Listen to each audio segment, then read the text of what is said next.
ஒரு ஊரில் ஒரு ராஜா இருந்தார். அவர் அடிக்கடி காட்டுக்கு வேட்டையாட போவார். சில நண்பர்களையும் கூட அழைச்சிக்கிட்டு போவார். காட்டுக்கு போனதும் ஆளுக்கு ஒரு பக்கமாக போய் வேட்டையாடுவாங்க. சாயந்தரமாக திரும்பி வருவாங்க.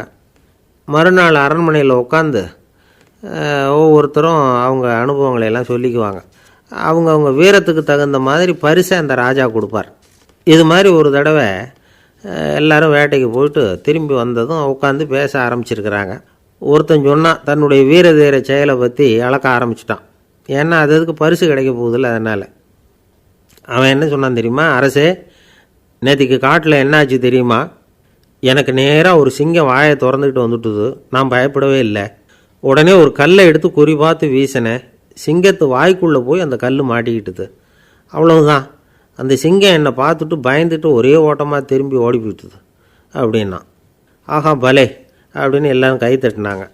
ரெண்டாவது ஆள் ஒருத்தன் எழுந்திரிச்சான். அவன் சொல்ல ஆரம்பித்தான், அரசே, நான் போன வழியில் 2 பெரிய மலைப்பாம்பு கிடந்தது.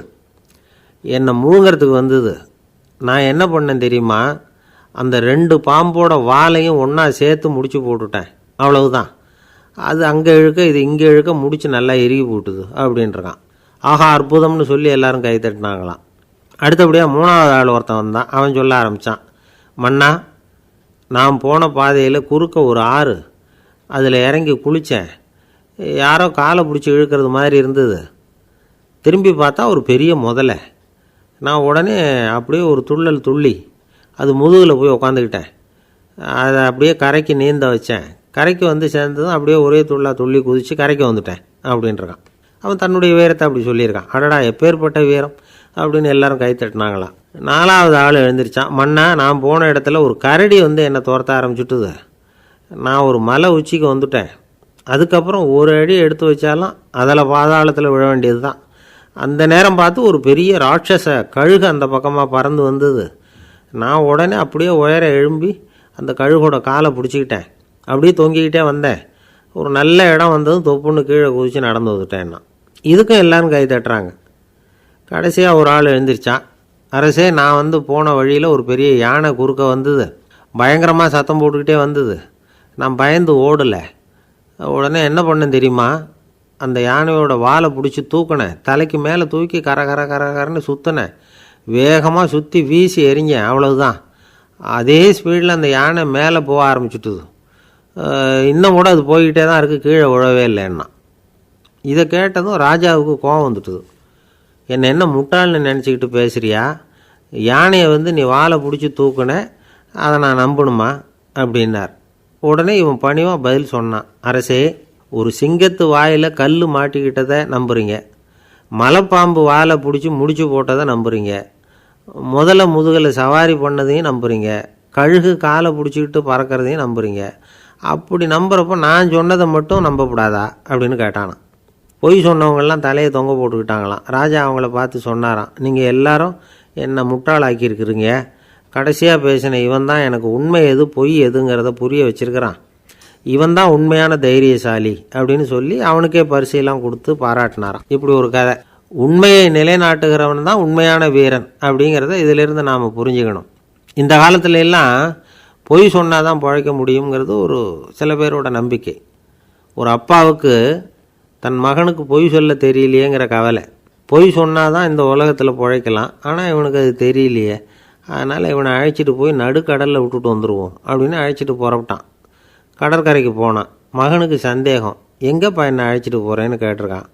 கடலில் மீன் பிடிக்க கற்றுக் கொடுக்க போகிறேன் உனக்கு அப்படின்னானா. நான் ஏற்கனவே மீன் பிடிச்சிட்டேனேன்னானா இவன் மகன். எங்கே அதுன்னு கேட்டிருக்கான் அப்பங்காரன். சுட்டு சாப்பிட்டுட்டேன்ருக்கான் புள்ள.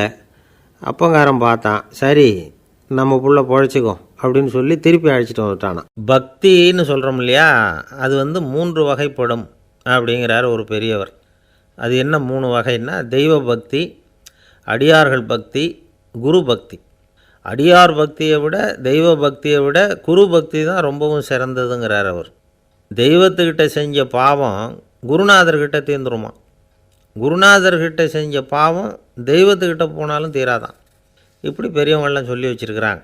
ஒரு காடு, அங்கே அயோத தௌமியர் அப்படின்னு ஒரு தபோதனர். அவர் பல மாணவர்களை ஒன்றா சேர்த்து ஒரு குருகுலம் நடத்திக்கிட்டு இருக்கிறார். பல தரப்பட்டவங்க பல திறப்பட்டவங்க மாணவர்கள் அதில் சேர்ந்து படிச்சுக்கிட்டு இருக்கிறாங்க. பாஞ்சால ராஜகுமாரன் ஒருத்தனும் அந்த குருகுலத்தில் சேர்ந்து படிச்சுக்கிட்டு இருக்கிறான். அவன் பேர் ஆருணி.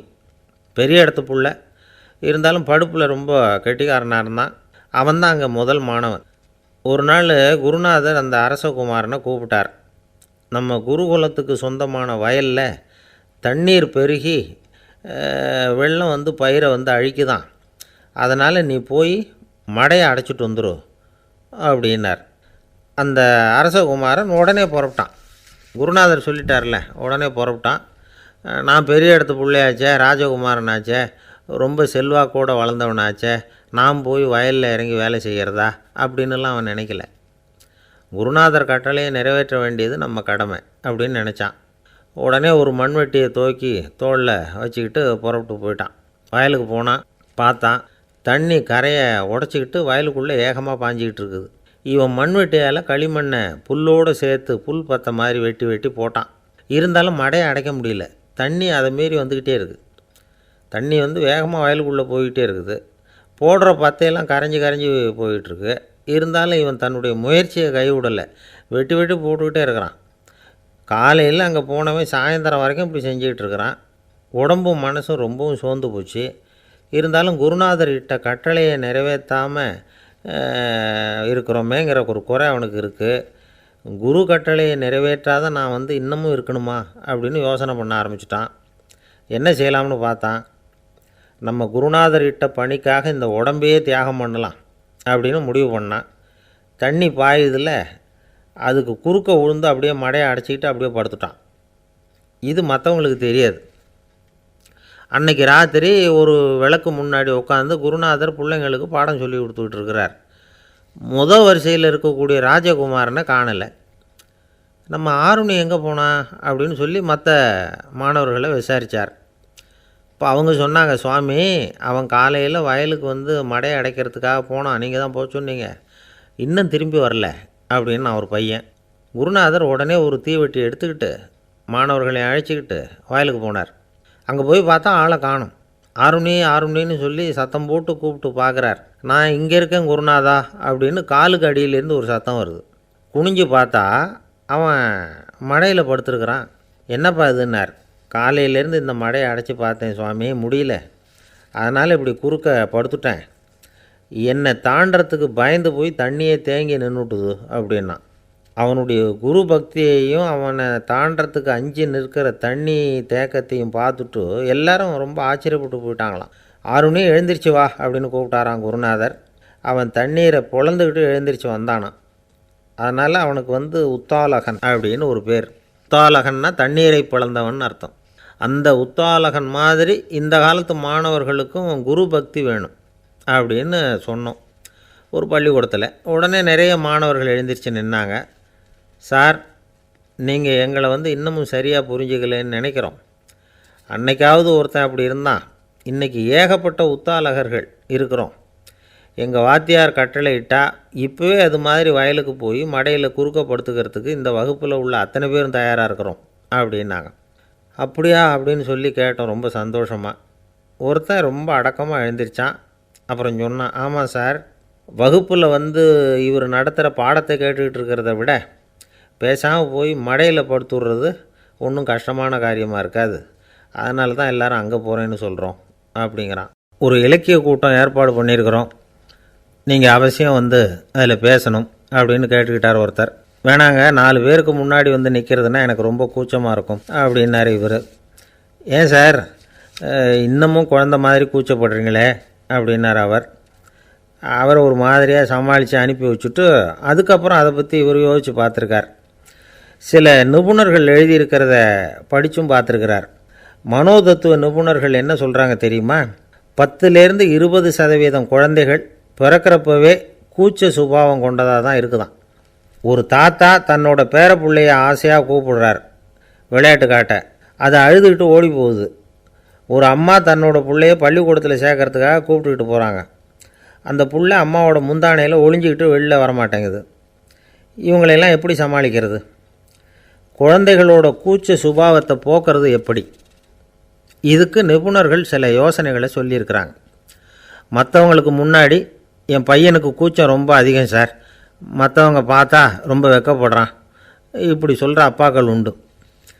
என் பையன் புது மனுஷாலை பார்த்தா அட்டையாக ஒட்டிக்குவான் சார் அப்படின்னு சொல்கிற அப்பாக்களும் உண்டு. இப்படிலாம் குழந்தைகளுக்கு முத்திரை குத்துறது ரொம்ப தப்பான்.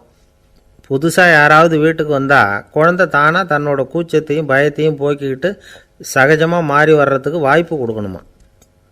ஒரு கூட்டத்துக்கோ அல்லது சொந்தக்காரங்க கல்யாணத்துக்கோ குழந்தைய அழைச்சிட்டு போகிறீங்க, அங்கே போய் கட்டாயப்படுத்தி குழந்தைய மற்றவங்க கிட்ட பேச சொல்லக்கூடாது. சில சமயம் குழந்தை தானாக தன்னுடைய கூச்ச சுபாவத்தை விட்டு பேசுகிறதுக்கு முன் வந்தால் அதை பாராட்டணும். குழந்தை கலகலப்பு இல்லாமல் மௌனமாக இருந்ததுன்னா அதையும் கண்டுக்கக்கூடாது. குழந்தை பேச ஆரம்பித்தா அதை ஆர்வத்தோடு கவனிக்க தெரியணும். கலந்து உரையாடுற பழக்கத்தை வீட்லேயே ஆரம்பிக்கலாம். கேட்டதுக்கு பதில் சொல் அப்படின்னு நீங்கள் அதிகாரம் பண்ணிகிட்டு இருக்கக்கூடாது. அது குழந்தைக்கு பேசுகிற சந்தர்ப்பத்தை குறைச்சிருமா. இப்போ நாம் அதிகாரம் பண்ணால் கேலி செய்கிற பழக்கம் குழந்தைகளை ரொம்ப பாதிச்சிருமா. பெரியவங்களானதுக்கு அப்புறமும் சில பேர் கூச்சத்தோடவும் பயத்தோடவும் இருக்கிறதுக்கு இதுதான் காரணம். சின்ன வயசில் அவங்கெல்லாம் ஏதாவது கேலிக்கு ஆளாகி இருப்பாங்க. ரெண்டாவது குழந்தை மூத்த குழந்தைய கேலிக்கு ஆளாகிற சந்தர்ப்பங்களை கண்டு கேலி பண்ணினா அது இளம் நெஞ்சங்களை விட்டு நீங்கிறதே இல்லையா. எப்பவும் குழந்தையோட நடை உடை பாவனைகளை பற்றி சொல்லிக்கிட்டே இருக்கக்கூடாதான். அதுவே கூச்ச சுபாவத்தை கொண்டுட்டு வந்துடுமா. அப்பா எங்கேன்னு யாராவது கேட்டால் இது மாதிரி இன்ன காரியத்துக்காக வெளியில் போயிருக்கார், இத்தனை மணிக்கு திரும்பி வருவார் அப்படின்னு சொல்கிற அளவுக்கு குழந்தைகளை பழக்கப்படுத்தி வைக்கணும். ஃபோன்லேயே யாராவது விசாரித்தா கூட இது மாதிரி பதில் சொல்லு அப்படின்னு சொல்லணும். சின்ன சின்ன மீட்டிங்கில் 4 வார்த்தை பேச தயார் பண்ணலாம். ஒரு கடையிலையோ அல்லது ஹோட்டல்லையோ ஏதாவது விவரம் கேட்கணும்னா உங்கள் குழந்தைய தைரியமாக அனுப்புங்க. குழந்தைகள் பணிவாகவும் பொறுமையாகவும் விவரம் கேட்குறப்போ கூச்ச சுபாவம் தானாக போயிடும். சின்ன வயசுலேயே இப்படிலாம் பழக்கப்படுத்தினா தான் வருங்காலத்தில் தைரியமாக இந்த சமுதாயத்தில் வாழ முடியும். இல்லைன்னா 60 வயசுலேயும் அடுப்பங்கரையை விட்டு வெளில வர்றதுக்கு கூச்சப்பட்டுக்கிட்டு தான் இருக்க வேண்டியிருக்கும். இந்த காலத்து பிள்ளைங்க எவ்வளவோ பரவாயில்ல, எதுக்கும் தயங்குறதில்ல, கூச்சப்படுறதில்ல. ஒரு அம்மா அடுப்பங்கரையிலேருந்து சத்தம் போட்டாங்க, டேய் ராமு, தயவு பண்ணி அந்த டிவியை நிறுத்துறா, அந்த பெண்ணோட குரல் மகா மோசம், அடுப்பங்கரையில் இருக்கிற என்னாலேயே அதை சகிச்சிக்க முடியல அப்படின்னாங்களாம். உடனே பையன் கொஞ்சம் கூட தயங்காமல் பதில் சொல்கிறான், அம்மா இந்த குரல் டிவியிலேருந்து வரல, எழுத்த விட்டு மாமி தான் இங்கே வந்திருக்கிறாங்க, அவங்க தான் இப்போ என்னோட பேசிக்கிட்டு இருக்கிறாங்க அப்படின்னு. ஐயா, உங்கள் பேரை தொடர்ந்து தினம் கேட்டுக்கிட்டு இருக்கிறேன் அப்படின்னார் ஒருத்தர். தொடர்ந்து கேட்குறீங்களே, உங்களுக்கு காது வலிக்கலையா அப்படின்னு கேட்டோம். பேசுகிற உங்களுக்கே வாய் வலிக்கலை அப்படிங்கிறப்போ கேட்குற எங்களுக்கு எப்படி காது வலிக்கும் அப்படின்னார். நம்ம உடம்புல ஒரு அதிசயம் என்ன தெரியுமா, ரொம்ப நேரம் நாம் நடக்கிறோம்னு வச்சுக்கோங்க, கால் வலிக்கும். ரொம்ப நேரம் வேலை செஞ்சால் கை வலிக்கும், உடம்பு வலிக்கும். ரொம்ப நேரம் பார்த்துக்கிட்டே இருந்தால் கண்ணு வலிக்கும். ரொம்ப நேரம் பேசிக்கிட்டே இருந்தால் வாய் கூட வலிக்கும். ஆனால் ரொம்ப நேரம் கேட்டுக்கிட்டே இருக்கிறதுனால காது வலிக்கிறது இல்லை. அதனால் கேட்குறதுக்கு முக்கியத்துவம் கொடுத்தாங்க நம்ம பெரியவங்க. திருவள்ளுவர் தேவையில்லாமல் வார்த்தைகளை உபயோகப்படுத்த மாட்டார். ஒரு திருக்குறள்னு எடுத்துக்கிட்டாவே அதில் மொத்தம் 7 வார்த்தைகள், அவ்வளவுதான். அப்படி 7 வார்த்தைகள் மட்டுமே உள்ள ஒரு திருக்குறளில் வள்ளுவர் ஒரே வார்த்தையை 5 தடவை உபயோகப்படுத்தியிருக்கிறார், திரும்ப திரும்ப பயன்படுத்தியிருக்கிறார். அப்படின்னா அதை எந்த அளவுக்கு வலியுறுத்தி சொல்கிறார் அப்படிங்கிறத நாம் புரிஞ்சுக்கணும். அது என்ன குறள்? செல்வத்துள் செல்வம் செவிச்செல்வம், அச்செல்வம் செல்வத்துள் எல்லாம் தலை. செவிச்செல்வம்ங்கிறது அவ்வளவு முக்கியமானது. கற்றலின் கேட்டல் நன்று. அதிகம் கேட்கணுங்கிறதுக்காக தான் எவ்வளவு கேட்டாலும் காது வலிக்கிறதில்ல. குறைச்சலாக பேசணும், அதிகமாக கேட்கணும். இன்னொரு விஷயம் கவனிங்க, நம்ம உடம்பில் கண்ணுக்கு மூடி இருக்குது, எதையாவது நாம் பார்க்க விரும்பலைன்னா உடனே கண்ணை மூடிக்கலாம். நம்ம வாய்க்கு மூடி இருக்குது, பேச விருப்பம் இல்லையா, வாயை மூடிக்கலாம். மூக்குக்கு கூட மூடிக்கிற வசதி இருக்குது, எதையாவது முகர விருப்பம் இல்லையா, மூச்சை அடக்கிக்கலாம். ஆனால் பாருங்கள், காதுக்கு மூடி கிடையாது, அதை கையால் தான் மூட முடியும். யார் என்ன சொன்னாலும் அது நல்லதோ கெட்டதோ காதில் விழுந்துக்கிட்டு தான் இருக்கும். அறிவு தான் நல்ல விஷயங்களை எடுத்துக்கிட்டு கெட்ட விஷயங்களை விட்டுடணும். நல்ல கருத்துக்கள் நம்ம காதில் நிறைய விழுந்துக்கிட்டே இருக்கணும். அதை கேட்டு நாம் நல்லபடியாக வாழணுங்கிறது தான் படைப்பின் விருப்பம். ஆன்மீகவாதிகள் கூட ஒன்று சொல்லுவாங்க, அதாவது ஆன்மீக பாதையில் நீங்கள் முன்னேறணும்னா முதல்ல சிரவணம் செய்யணும்பாங்க. அதாவது பெரியவங்க சொல்கிற நல்ல கருத்துக்களை கேட்கணும் அப்படின்னு அதுக்கு அர்த்தம். அதனால் யார் நல்ல கருத்துக்களை சொன்னாலும் அதை காது கொடுத்து கேளுங்க. இவ்வளவு கருத்துக்களையும் நம்ம நேயர் ஒருத்தர்கிட்ட சொல்லிகிட்டு இருந்தோம். அவரும் சரி சரின்னு தலையாடிக்கிட்டே இருந்தார். அப்புறம் சொன்னார், நீங்கள் சொல்கிறது சரிதான் சார், காதுக்கு மூடி இல்லைங்கிறது ரொம்ப சரி. அதனால தான் உங்கள் தகவல் கூட நாங்கள் விரும்புகிறோமோ இல்லையோ தினம் காதில் விழுந்துக்கிட்டு இருக்குது அப்படின்னார். எங்களுக்கு ரொம்ப பெருமையாக இருந்தது. அப்படியா அப்படின்னோம். ஆனாலும் என்ன மாதிரி சில பேர் நீங்கள் தகவல் சொல்கிற சமயத்தில் காதில் மூடி இல்லையேன்னு சொல்லி கவலைப்படுறதில்ல சார் அப்படின்னார். ஏன்னு கேட்டோம். காதை மூடுறதுக்கு தானே வசதி இல்லை, ரேடியோவை மூடுறதுக்கு வசதி இருக்குதுல்ல, அதனால் டக்குன்னு அதை மூடி வச்சுருவோம் அப்படின்னார். வங்க நாவலாசிரியர் சரத் சந்திரர் ஒரு நண்பர் அவர்கிட்ட வந்தார். வழக்கமாக எல்லா எழுத்தாளர்கள்கிட்டையும் கேட்குற ஒரு கேள்வியை கேட்டார். நீங்கள் எழுத்துத்துறைக்கு வந்தது எப்படி? இதுதான் கேள்வி. அதை தெரிஞ்சு என்ன பிரயோஜனம்னார் சரத் சந்திரர். சும்மா சொல்லுங்களேன், தெரிஞ்சுக்கிறேன் அப்படின்னார் வந்தவர். சரி சொல்கிறேன்னு ஆரம்பித்தார்.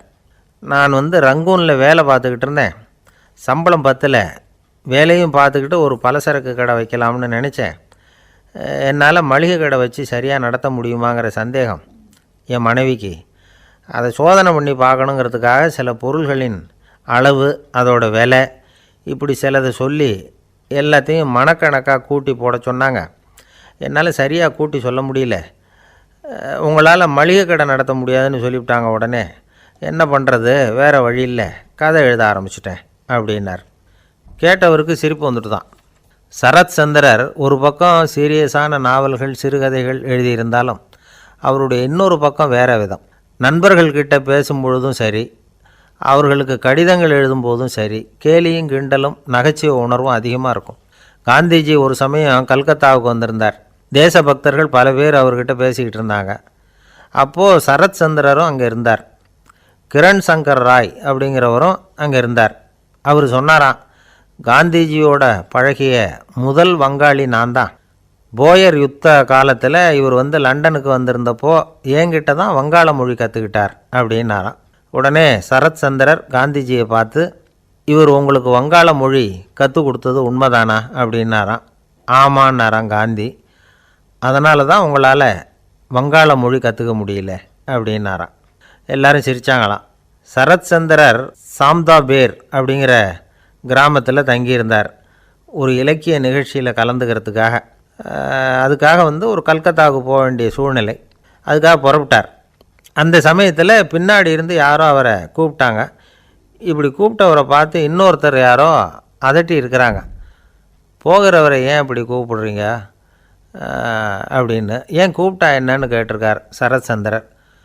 புறப்படுறவங்கள பின்னாடி இருந்து கூப்பிடுறது அபசகுனம், போகிற இடத்துல ஏதாவது ஆபத்து வரலாம் அப்படின்னு அதுக்கு விளக்கம் கொடுத்துருக்கிறார் அவர். உடனே சரத் சந்திரர் சொன்னாராம், இதோ இவங்க என்னை இலக்கிய கூட்டத்துக்கு அழைச்சிட்டு போகிறாங்களே, இதை விட வேறு என்ன ஆபத்து வந்துட போகுது அப்படின்னாராம். இப்படி சரத் சந்திரருக்கு இயல்பாகவே நகைச்சுவை உணர்வு உண்டு. அவருடைய நண்பர் ஒருத்தர் வீட்டுக்கு கூப்பிட்டுருந்தார். அங்கே ஒரு கச்சேரிக்கு ஏற்பாடு பண்ணியிருந்தாங்க. சரத் சந்திரருக்கு இயல்பாகவே கச்சேரியில் நீண்ட ஆலோசனையெல்லாம் கேட்குறதுக்கு பொறுமை இருக்காது. அதனால் மெதுவாக பாட போகிறவர் எப்படி அப்படின்னு கேட்டிருக்கார். அவருக்கு ரொம்ப நல்லா பாட தெரியும் அப்படின்னு சொல்லியிருக்கிறாங்க. அதுக்கு சரத் சந்திரர், பாட தெரியுங்கிறது சரி, பாட்டை நிறுத்த தெரியுமா அதை சொல்லுங்கள் முதல்ல அப்படின்னாராம். கங்கைக்கரை தோட்டம் பக்கத்தில் ஒரு ஆசிரமம், அங்கே ஒரு பெரியவர் தங்கியிருக்கிறார். அவர் தான் ராமகிருஷ்ண பரமஹம்சர். அந்த ஆசிரமம் இருந்த இடம் கரக்பூர். வங்காளத்தில் பொதுவாக எல்லோரும் மீன் சாப்பிட்றது உண்டு. கங்கையில் குளிச்சுட்டு கையில் ஒரு மீனோடு வர்றது வழக்கம். இவர் இருக்கிற இடத்துக்கு கங்கையில் படகு வழியாக வரணும். அப்படி தான் எல்லோரும் வருவாங்க. வர்றவங்கள ஒன்று கூட்டி ஆன்மீக விஷயங்களை பற்றி பேசிக்கிட்டு இருப்பார். ஒவ்வொரு நாள் ஒவ்வொருத்தர் நகரத்துக்கு போகணும். வரும்பொழுது மீன் கொண்டுக்கிட்டு வரணும். அதுக்கு ஒரு அட்டவணையே உண்டு ஆசிரமத்தில். அது பிரகாரம் ஒரு நாள் சுவாமி யோகானந்தர் படகில் போனார். படகை செலுத்தினவங்க ராமகிருஷ்ணரையும் சுவாமி யோகானந்தரையும் மற்றவங்களையும் பித்தர்கள் அப்படின்னு சொல்லி ஏளனமாக பேசினாங்க. அவங்க என்ன பைத்தியம் பிடிச்சவங்க அப்படிங்கிறது மாதிரி. சுவாமி யோகானந்தருக்கு ரொம்ப மென்மையான இதயம். இவங்க இப்படி கண்ணாபின்னான்னு பேசுகிறத பார்த்தா மீனை வாங்கிட்டு திரும்புகிறப்போ என்ன நடக்குமோ அப்படிங்கிற பயம் வேறு வந்துட்டுது அவருக்கு. அவ்வளவு மென்மையானவர். இதை தெரிஞ்சுக்கிட்ட ராமகிருஷ்ணர், யோகானந்தா இங்கே வா அப்படின்னு கூப்பிட்டார். இவர் கண்ணீரை தொடச்சிக்கிட்டே கிட்ட போனார். சொன்னார், ஐயா, படகு ஓட்டுறவங்க உங்களை பற்றி மோசமாக பேசுகிறாங்க. என்ன திட்டினா பரவாயில்ல, ஆனால் உங்களை அவங்க திட்டுறாங்க, அதை என்னால் தாங்கிக்க முடியல அப்படின்னார். இதை கேட்டதும் ராமகிருஷ்ணருக்கு கோபம் வந்துட்டு தான். என்னது, உன்னுடைய குருவை பற்றி அவங்க மோசமாக பேசும்பொழுது நீ சும்மா இருந்தியா, வெளியில் போ அப்படின்னு விட்டார். குரு நிந்தனை செய்கிறப்போ அதை கேட்டுக்கிட்டு சும்மா இருக்கலாமா? குரு நிந்தனையை கேட்டால் பாவம் இல்லையா? என்னை தூற்றும்போது அவங்க பாவம் செய்கிறாங்க, அதை கேட்டுக்கிட்டு நீ சும்மா இருந்தால் நீயும் பாவம் செய்கிற அப்படின்னாராம். அடுத்த நாள் சுவாமி நிரஞ்சனானந்தர் போக வேண்டிய நாள். இவர் படகுல போகும்பொழுதும் அதே மாதிரி நடந்து தான். அவங்க மோசமாக பேச ஆரம்பித்தாங்க, திட்ட ஆரம்பித்தாங்க. அப்படி கேலி பண்ண ஒருத்தனை இவர் என்ன பண்ணார், பலார்னு கன்னத்தில் அரைஞ்சிட்டார். இன்னொருத்தனை கங்கையில் தூக்கி எறியறதுக்கும் தயாராகிட்டார். அதுக்கப்புறம் அவங்க யாரும் வாயை திறக்கலை. மீன் வாங்கிட்டு வர்றப்பவும் படகுல ஒரே அமைதி, அவ்வளவு பயம் அவங்களுக்கு. ராமகிருஷ்ணர் கூப்பிட்டு விசாரித்தார் என்ன நடந்ததுன்னு. இவர் சொன்னார், அவர் யோகானந்தா போகும்பொழுது என்ன நடந்ததோ அப்படியே தான் இப்போவும் நடந்தது. குரு நிந்தனை செய்கிறத கேட்டுக்கிட்டு நான் சும்மா இருப்பேனா, ஒருத்தனை அப்படியே அரைஞ்சுட்டேன், இன்னொருத்தனை ஆற்றுல தூக்கி போட்டுருவேன்னு பயமுறுத்தினேன், அவ்வளவுதான் அப்படின்னாராம். இப்போவும் ராமகிருஷ்ணருக்கு கோபம் வந்துட்டு தான். என்ன இது, அணியறது காஷாயம், இருக்கிறது ஆசிரமம், உனக்கு இவ்வளவு கோபம் வந்ததுன்னா அப்புறம் என்னத்துக்கு ஆசிரமத்தில் இருக்கணும், பிரம்மச்சாரி எப்பவும் அமைதியாக இருக்கணும் அப்படின்னு அறிவுரை சொன்னாராம் ராமகிருஷ்ணர். அப்போ இவர் கேட்டாராம், ஏங்க அவருக்கு ஒரு விதமான அறிவுரை சொன்னீங்க, எனக்கு வேறு விதமாக அறிவுரை சொல்கிறீங்க, இதில் எது உண்மை அப்படின்னு கேட்டிருக்கார். இதுக்கு ராமகிருஷ்ணர் சொன்ன பதில் என்னென்னா, அட அசடே, சக்கரத்தில் காற்று அதிகமாக இருந்தால் குறைக்கணும், குறைச்சலாக இருந்தால் கூட்டணும். அவன் சாது, அவனுக்கு அதிக உணர்ச்சி தேவை, உனக்கு படபடப்பு அதிகம், உனக்கு பொறுமை தேவை அப்படின்னாராம். இதில் உள்ள கருத்து என்னென்னா, கல்விங்கிறது எப்படின்னா அதை சூழ்நிலைக்கு தகுந்த மாதிரி கற்பிக்கணும். எல்லாருக்கும் ஒரே மாதிரி கற்பிக்கக்கூடாது. கேட்குறவர் தகுதி, புரிஞ்சுக்கிற திறமை, இதை பொறுத்து கல்வி அமையணும். ஆரம்ப காலத்தில் ஒரு குரு, அப்போ ஒரு சீடன் இருந்தான். அது வேடிக்கையான குரு, வேடிக்கையான சீடன். ஒரு ஆசிரமம். ஒரு நாள் ஒருத்தன் அவசரமாக அந்த குருவை தேடி வந்திருக்கிறான். என்ன விஷயம்னு விசாரித்தார் குரு. உங்கள் சீடர் என்னை அடிச்சுட்டார் அப்படின்னு புகார் பண்ணானான் அந்த ஆள். குரு சீடனை கூப்பிட்டார். அடிச்சியா இந்த ஆளை அப்படின்னு கேட்டாரான். ஆமான் இருக்கான் சீடன். ஏன் அடித்தே அப்படின்னு கேட்டாரான். இந்த ஆள் உங்களை பற்றி மட்டமாக பேசிவிட்டான், என்னால் அதை தாங்கிக்க முடியல, அதனால தான் அடிச்சுட்டேன்ருக்கான். அப்படி என்ன பேசினான் அப்படின்னு கேட்டாரான். உன்னுடைய குருநாதர் இப்போல்லாம் அர்த்தமில்லாமல் பேச ஆரம்பிச்சிட்டார் அப்படின்னு சொல்லிவிட்டான், அதனால தான் அடிச்சுட்டேன் அப்படின்னானா. அதுக்காக அடித்தே அப்படின்னாரான். நான் அதுக்காக அடிக்கலை குருவே, இப்போல்லாம் நீங்கள் அர்த்தமில்லாமல் பேசுகிறதாக அவன் சொல்கிறான், அப்படின்னா இதுவரைக்கும் நீங்கள் அர்த்தத்தோடு பேசினதாகத்தானே அர்த்தம், அது தப்பு தானே, அதனால தான் அடித்தேன் அப்படின்னானா. ஒரு பெரியவர் உட்கார்ந்துருக்கிறார். அவரை சுற்றி அவருடைய தோழர்கள் உட்காந்துருக்கிறாங்க. ஏதோ ஒரு முக்கியமான செய்தியை அவர் அவங்களுக்கு சொல்லிகிட்டு இருக்கிறார். அவங்களும் ஆர்வமாக கேட்டுக்கிட்டு இருக்கிறாங்க. இந்த சமயத்தில் யாரோ ஒரு ஆள் வேகமாக அங்கே வர்றார். வர்ற வேகத்திலேயே எனக்கு ஏதாவது உதவி செய்யுங்க அப்படின்னு கேட்டுக்கிட்டே வர்றார். கேட்குறது உதவி, ஆனால் குரல் மிரட்டுறது மாதிரி இருக்குது, அதட்டி கேட்குறது மாதிரி இருக்குது. இதை கேட்டதும் அந்த பெரியவர் ஆத்திரப்படலை, ஆனால் அவரை சுற்றி இருந்தவங்க ஆத்திரப்பட்டாங்க. இதை பெரியவர் கவனித்தார். கொஞ்சம் அமைதியாக இருங்கன்னார். வந்தவரை கூப்பிட்டார். அவருக்கு சில பொருள்களை கொடுத்தார். என்னங்க இப்போ உங்களுக்கு மகிழ்ச்சி தானே அப்படின்னார். ஆ அப்படின்னு அலட்சியமாக அவர் சொல்கிறார். நான் உங்களை நல்ல முறையில் நடத்தினேன்னா அப்படின்னு கேட்குறாரு அவர் மறுபடியும். அதெல்லாம் ஒன்றும் இல்லை அப்படின்னு சொல்லி அவர் சொல்லிகிட்டு இருக்கிறாரு. குரலில் கடுமை குறையில. சுற்றி இருந்தவங்களால் இதை பொறுத்துக்க முடியல. கோபத்தோடு அவரை நோக்கி நெருங்க ஆரம்பித்தாங்க. பெரியவர் அவங்களையெல்லாம் தடுத்து நிறுத்தினார். வந்தவரை வாங்க என்னோட அப்படின்னு சொல்லி அழைச்சிட்டு போனார். வீட்டுக்கு போனார். அங்கே போனதும் இன்னும் சில பொருள்களை எடுத்து அவர்கிட்ட கொடுத்தார். இப்போ திருப்தி தானே, நான் உங்ககிட்ட நல்ல முறையில் நடந்துக்கிட்டேனா அப்படின்னார். அவர் முகம் இப்போ தான் கொஞ்சம் மலர்ந்தது. ரொம்ப நன்றி, இறைவன் உங்கள் குடும்பத்துக்கு எல்லா நன்மைகளையும் செய்வான் அப்படின்னு சொன்னார். இதே வார்த்தைகளை என்னுடைய தோழர்கள்கிட்டே சொல்லிட்டீங்கன்னா அவங்க கோபம் தணிஞ்சிரும், வர முடியுமான்னார்.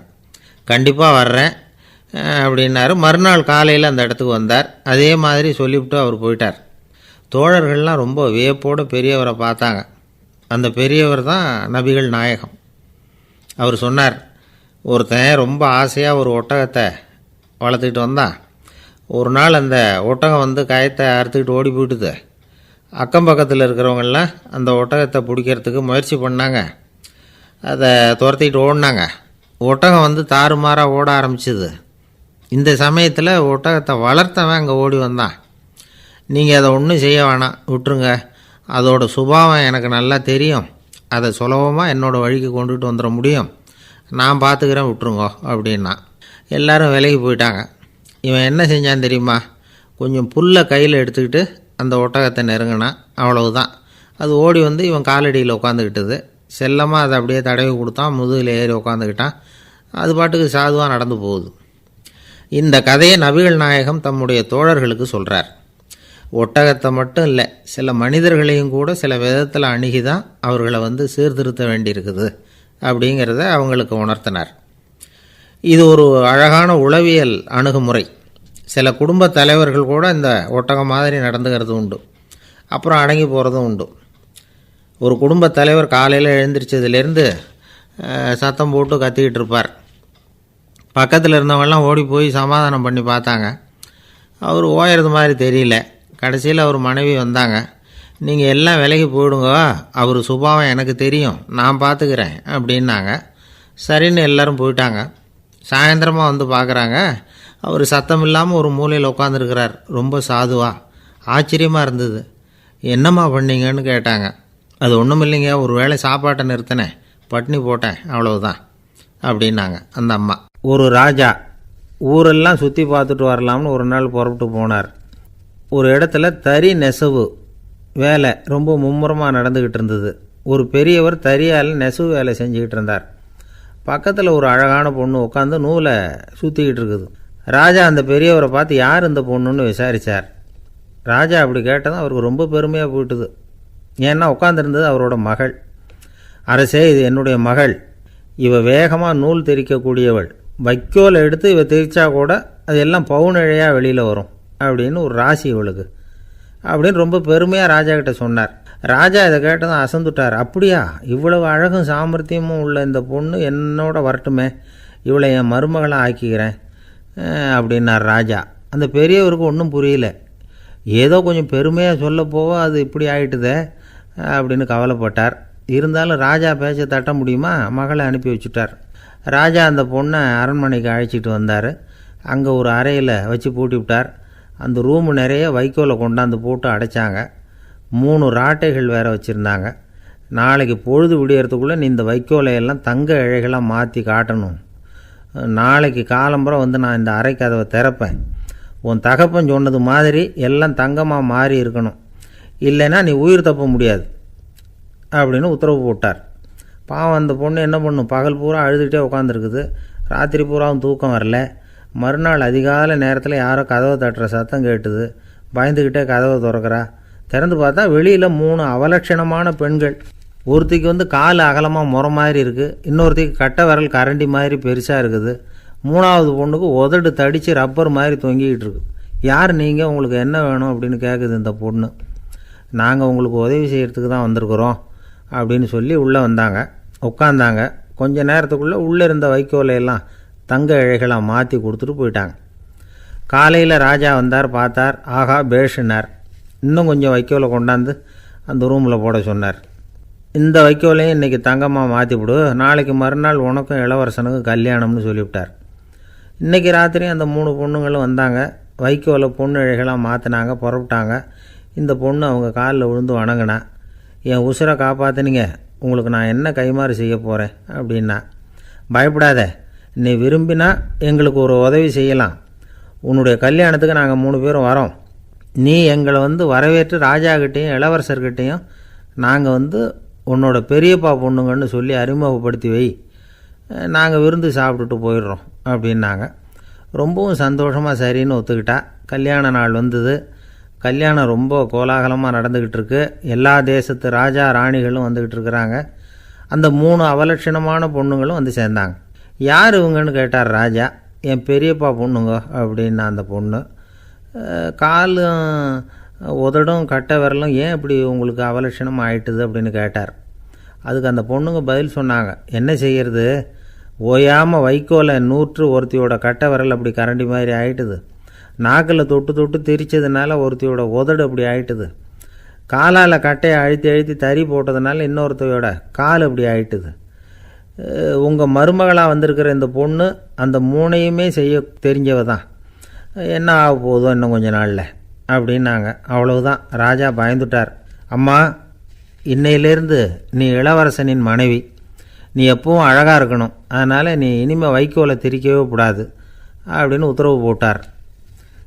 அவளை இக்கட்டான சூழ்நிலையிலேருந்து காப்பாற்றின அந்த 3 பொண்ணுங்களும் சந்தோஷமாக திரும்பி போயிட்டாங்களாம். சுவாமி சின்மயானந்தர் இந்த கதையை சொல்லியிருக்கிறார். தன்னலம் மறந்து சுயலாபத்தை தியாகம் செய்கிறது வைக்கோல்லேருந்து தங்க இழையை நூக்கிறது மாதிரி அப்படிங்கிறார் அவர். அது இருக்கட்டும், இப்போ நம்ம கதைக்கு வருவோம். ஒரு ராஜா தன்னோட மகனுக்கு சுயவரம் நடத்தினார். எல்லா தேசத்திலிருந்தும் ராஜகுமாரர்கள் வந்திருந்தாங்க. ராஜகுமாரியை கல்யாணம் பண்ணிக்கலாம்ங்கிற ஆசையில் சுயம்பர மண்டபத்திலேருந்து எல்லா ராஜகுமாரர்களும் அலறி அடிச்சுக்கிட்டு வெளியில் ஓடி வந்துக்கிட்டு இருக்கிறாங்களாம். ஏன் இப்படி எல்லாரும் மிரண்டு போய் ஓடி வர்றாங்கன்னு கேட்டார் ஒருத்தர். அதுக்கு இன்னொருத்தர் விவரம் சொன்னார். ராஜகுமாரியை இன்றைக்கி தான் அவங்க நேரில் பார்த்தாங்களாம், அதுதான் அப்படி ஓடி வந்துக்கிட்டு இருக்கிறாங்க அப்படின்னார். ஒரு ஊரில் ஒரு ராஜா இருந்தார். அந்த ராஜாவுக்கு ஒரு மந்திரி. ராஜா ரொம்ப நியாயமானவர், நேர்மையானவர், கண்டிப்பானவர். தப்பு செய்கிறது யாராக இருந்தாலும் தண்டனை கொடுப்பார். வேண்டியவங்களுக்கு ஒரு நியாயம், வேண்டாதவங்களுக்கு ஒரு நியாயங்கிறதெல்லாம் அவர்கிட்ட கிடையாது. ஒரு சமயம் அரசவையில் அந்த அமைச்சரே விதிமுறைகளுக்கு புறம்பாக ஏதோ நடந்துக்கிட்டு இருக்கார். மன்னருக்கு கோபம் வந்துட்டுது. உடனே அந்த அமைச்சரை கிட்டத்தில் கூப்பிட்டு அவர் கன்னத்தில் ஓங்கி ஒரு அறை கொடுத்துட்டாராம். உடனே அந்த அமைச்சர் என்ன பண்ணார் தெரியுமா? நேராக போனார். அங்கே நின்றுக்கிட்டு இருந்த இன்னொருத்தர் கன்னத்தில் ஓங்கி அரைஞ்சார். அறை வாங்கினவர் திகைச்சு போயிட்டார். இவர் ஏன் நம்மளை அரைகிறார் அப்படின்னு யோசனை பண்ணார். மன்னரும் திகைச்சு போயிட்டார். நாம் இவரை அரைஞ்சா அதுக்காக இவர் போய் இன்னொருத்தரை அரையணுமா அப்படின்னு யோசனை பண்ணார் அவர். இவருக்கு என்ன பைத்தியமானு கூட நினைக்க ஆரம்பிச்சிட்டார். ஆனால் என்ன ஆச்சுன்னா, அப்புறம் அமைச்சர் அவர் கவனிச்சிக்கிட்டு இருந்தாரா, அவர் இன்னொருத்தர் அரைஞ்சார் இல்லையா, அந்த அறை வாங்கின ஆசாமியை பார்த்து கத்திக்கிட்டு இருந்தார். யார்? அமைச்சர்.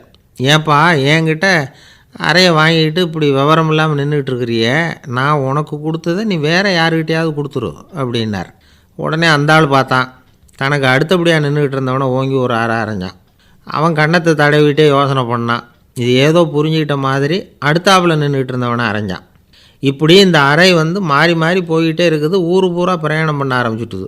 அன்றைக்கி ராத்திரி அந்த ராஜா படுக்கிறதுக்காக போனார். அந்த நேரம் பார்த்து அவர் கன்னத்தில் பலார்னு ஒரு அறை விழுந்தது. நம்மளே அரையிறது யார் அப்படின்னு அதிர்ச்சியோட மன்னர் திரும்பி பார்க்குறாரு. அரைஞ்சது அவரோட மனைவி. என்னாச்சு உனக்குன்னு கத்துனார் ராஜா. உங்களுக்கு தெரியாதா, ஊர் பூரா ஒருத்தர் மாற்றி ஒருத்தர் மூலமாக இந்த அறை பிரயாணம் பண்ணிக்கிட்டு வருது அப்படின்னாங்க அந்த அம்மா. அப்படின்னா ஆரம்பித்த இடத்துக்கே வந்துட்டுதா அப்படின்னாராம் மன்னர். என்ன சொல்கிறீங்கன்னு கேட்டிருக்காங்க. இவர் விவரத்தை சொன்னாராம். அப்படின்னா நீங்கள் ஆரம்பித்து வச்ச இந்த விளையாட்டை நான் முடிச்சு வச்சுட்டேன் அப்படின்னாங்களாம் அந்த அம்மா. மறுநாள் காலை மறுபடியும் அரசவை கூடிச்சு அந்த அமைச்சர் மன்னரை பார்த்து கேட்டார். என்ன மகாராஜா, என்கிட்ட கொடுத்ததை திருப்பி வாங்கிட்டீங்களா அப்படின்னாராம். இப்படி நடக்கும்னு நான் எதிர்பார்க்கவே இல்லைன்னார் மன்னர். ஆனால் நான் எதிர்பார்த்தேன். அது எங்கே போயிட போகுது, ஊர் பூரா சுற்றி கடைசியில் உங்ககிட்ட தான் சேரும் அப்படிங்கிறது எனக்கு தெரியும் அப்படின்னார் அமைச்சர். இந்த கதை வேடிக்கையாக இருந்தால் கூட இதில் உள்ள கருத்து முக்கியமானது. இந்த உலகத்தில் பல கருத்துக்கள் இப்படி தான் மாறி மாறி சுற்றி வந்துக்கிட்டே இருக்குது. நம்மால் ஒருத்தன் தன்னுடைய நண்பன் ஒருத்தனை கடத்தரில் பார்த்தான். உடனே ஓடி போய் பலார்னு ஒரு அறை கொடுத்தானான். அவன் கன்னத்தை தடவிட்டு ஏன்டா என்ன அரைஞ்சேன்னு கேட்டிருக்கான். நீ ஏன்டா என்னை முட்டாள்னு என் மனைவிட்ட போய் சொன்னேன் அப்படின்ட்டுருக்கான் அவன். உன்னை ஒரு முட்டாள்னு சொன்னதுக்காகவா நீ என்ன அரைஞ்ச அப்படின்னு கேட்டிருக்கான் இவன். டேய், நான் அதுக்காக அறையலப்பா, அது ஒரு பெரிய ரகசியம். நான் முட்டாளுங்கிறது அந்த ரகசியத்தை நீ ஏன் எங்கள் வீட்டில் போய் சொன்னேன், அதுக்காக தான் அரைஞ்சேன் அப்படின்னு நானும் அவன்.